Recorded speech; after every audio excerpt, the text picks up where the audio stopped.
Magnolia Iolanthe, one of Felix Jury's earliest hybrids, I believe, and just truly magnificent colour. It just really glows.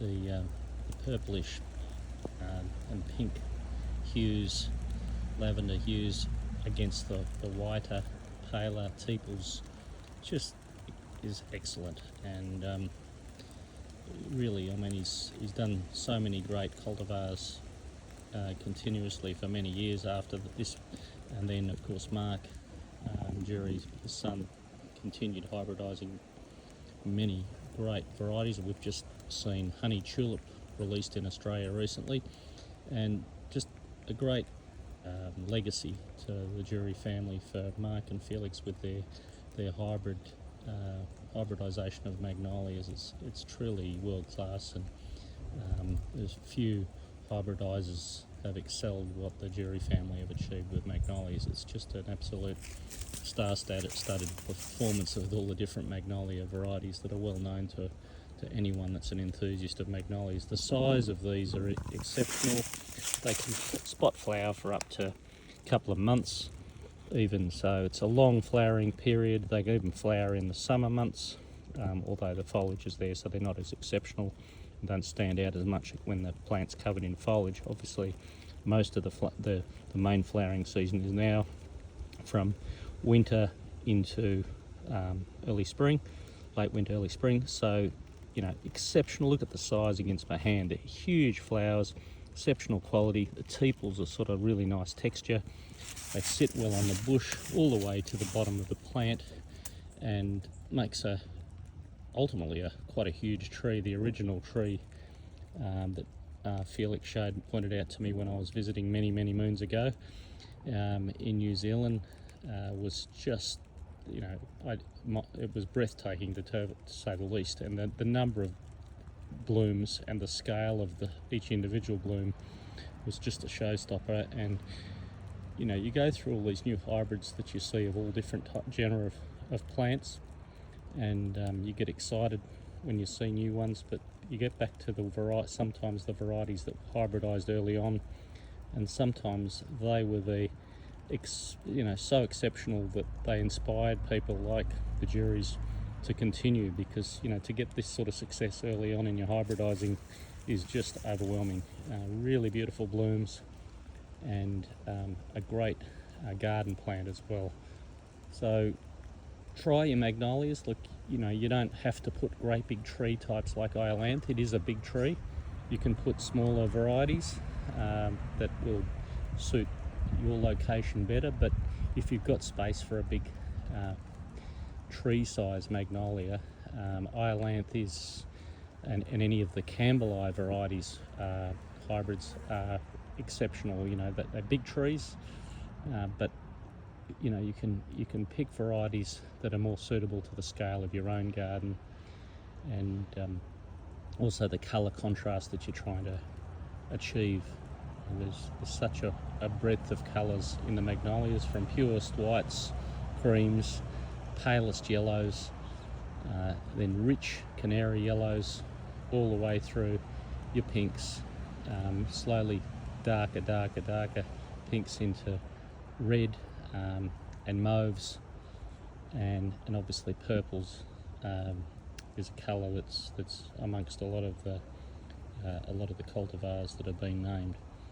Then you've got all the species varieties. The species tend to have, the wild collected species tend to have more perfume than the hybrids that have been named. Some of the hybrids have a little bit of perfume, but if you want real perfume, I always suggest go to the species and put them amongst your other hybrids, and you'll gain a nice floral accent perfume throughout, that'll waft through your garden at the appropriate times. So try your Magnolias. Make sure they're deep watered in the summer, especially when they're establishing. They don't like to be in arid regions. They like to be in equitable, you know, reliable rain, well watered or high rainfall areas. If you don't have the rainfall, that's all right. If you've got plenty of water that you can put on them in the summer, if you're having a dry season, don't put them in a hot northwest blazing windy location. Put them southeast location. Overhead sun's alright, but don't put them in a very exposed north or west location for best results. And always use dolomite lime. Most of the soils in southern Australia, especially down in the Dandenongs here, are these volcanic soils that lack a bit of calcium and magnesium, so dolomite lime is a really good option for magnolias. I find it really greens them up, especially if the pH drops a bit, and also that they're a little lacking in nutrient. And then on top of that, obviously use a good NPK fertilizer with micronutrients as well.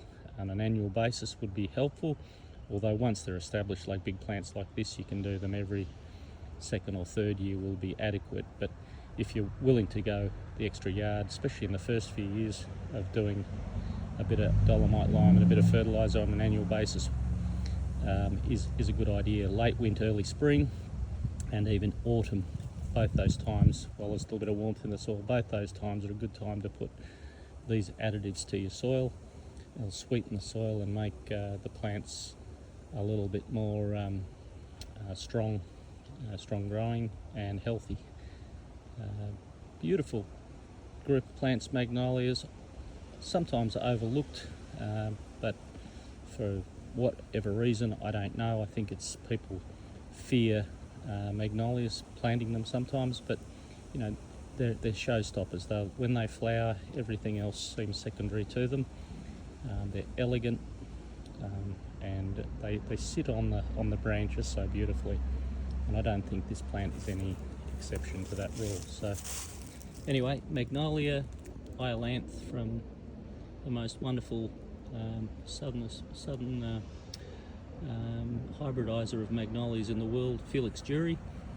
And if you Google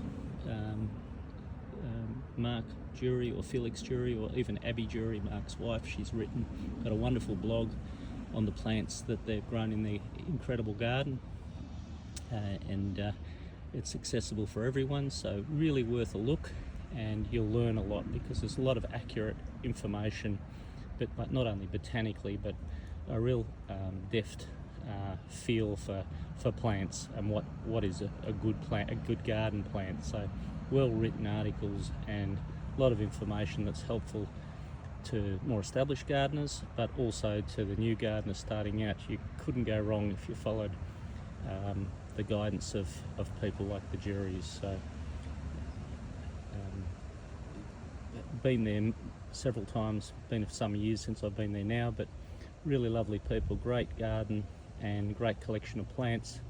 And as a young fella in my late teens and early 20s, they were very generous with their time and explaining, Felix and then later on Mark, explaining some of the plants that have been hybridized there and other plants in the garden. I've cherished the memories of walking around Felix's garden as a young fellow, and pretty green to horticulture and learning and keen and eager. And you know, you get these mentors that you touch base with, and so generous with their time. You know, there is information out there. There are still some people around that will share their knowledge very generously, and horticulture is one of those things. If you can talk plants, or at least be enthusiastic about it, most keen gardeners and horticulturalists will share their knowledge very generously with you. So reach out, learn more about plants, and magnolias are certainly a group of plants that are well worth investigating for your own garden.